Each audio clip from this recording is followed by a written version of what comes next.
Hello friends, મારું નામ સાવ રોહિત છે. હું અત્યારે ધોરણ 11માં અભ્યાસ કરું છું. મેં રિસેન્ટલી મારું 10મું ધોરણ કમ્પ્લીટ કર્યું છે અને એમાં મને 98.99 પીઆર અને 94% આવ્યા છે. જો હું તમને જરીક મારી લાઈફની વાત કરું તો ધોરણ 1 થી લઈને 9 ધોરણ સુધી મને લાઈફમાં કોઈ ટોપ 3 માં નંબર નથી આવ્યા.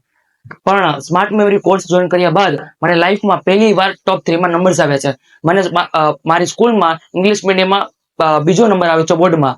જો તમને મારી જરીક સસ સ્ટોરીની વાત કરું તો આ સ્ટોરી ચાલુ થાય છે છઠ્ઠા ધોરણમાં મેહુલ સર અમારા સ્કૂલમાં લેક્ચર લેવા આવતા મેમરીના. તે અમને ઘણી બધી નવી બ્રેન વિશે નવી ટેકનિકો અને માહિતી જણાવતા અને અમને નવું નવું શીખવાડતા. તે સમયે મને ઘણા બધા પ્રોબ્લેમ્સ થતા અભ્યાસ લગતે. એટલે મેં સરને કોન્ટેક્ટ કર્યું કે સર મને આવા પ્રોબ્લેમ્સ થાય છે, જેમ કે મને સવારે વહેલું ઉઠાતું નહીં, મોબાઈલ ને ટીવીની આદત હતી અને થોડોક અભ્યાસના ઘણા એવા લગતા વગેરે પ્રોબ્લેમ હતા. એટલે મેં સરને કોન્ટેક્ટ કર્યો કે સર મને આવા પ્રોબ્લેમ્સ થાય છે. એટલે સરે મને કીધું કે આવું સ્માર્ટ મેમરી કોર્સ તું જોઈન આમ સજેશન આપ જોઈન કરવાનો. પછી મેં મારી રીતે ઘરે વાત કરી અને પછી મેં ડિસાઈડ કર્યું કે હું જોઈન કરીશ અને મારી થોડીક લાઈફને ઇમ્પ્રુવમેન્ટ લાવીશ. એટલે પછી મેં સ્માર્ટ મેમરી કોર્સ મેં જોઈન કર્યું અને જેમ સર કહેતા ગયા અને એમ હું કરતો ગયો, જેમ સર શીખવાડતા ગયા હું શીખતો ગયો અને ધીરે ધીરે આવા બધા જ મારા પ્રોબ્લેમ સુધરી ગયા. જેમ કે હવે હું તમે કહો તો મારું મોબાઈલ ને ટીવી કંટ્રોલમાં આવ્યું. મારી વાંચવાની સ્પીડ તો એટલી વધી ગઈ કે મારા ક્લાસનો પોતે ટોપર કહેતો કે તારી સ્પીડ ભાઈ ખૂબ જ ગજબ, આવી સ્પીડ તો મારી પણ નથી.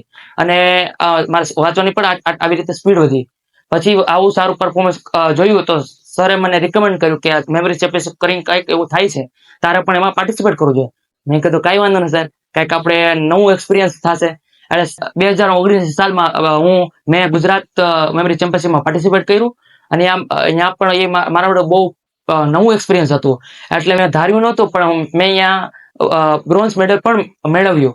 પછી એ જ વર્ષની વાત થઈ છે 2019માં મને એક નવી તક સરે આપી કે નેશનલ મેમરી ચેમ્પિયનશિપ મુંબઈમાં થવાની છે આ વર્ષે, તારે પણ આમાં પાર્ટિસિપેટ કરવું છે. મેં કીધું આ ભાઈ મેં કોઈ દિવસ હું સિટીની બહાર નથી ગયો પાર્ટિસિપેટ કરવા. એટલે મેં કીધું આપણે જવું જોઈએ અને કંઈક નવું એક્સપિરિયન્સ મેળવવા જવું જોઈએ, આપણે ઘણું બધું નવું શીખવા મળશે. મેં કીધું કાંઈ વાંધો નહીં, હાલો આપણે મુંબઈ પછી ગયા અને મેં મુંબઈમાં નેશનલ મેમરી ચેમ્પિયનશિપમાં પણ પાર્ટિસિપેટ કર્યો અને ત્યાં પણ મેં ખૂબ જ સારું પરફોર્મન્સ આપ્યું અને ત્યાં પણ હું બ્રોન્ઝ મેડલ લઈને આવ્યો છું. અને મને લઈને આવી મને ખૂબ જ ખુશી થઈ અને મને ખૂબ જ પ્રોત્સાહન મળ્યો.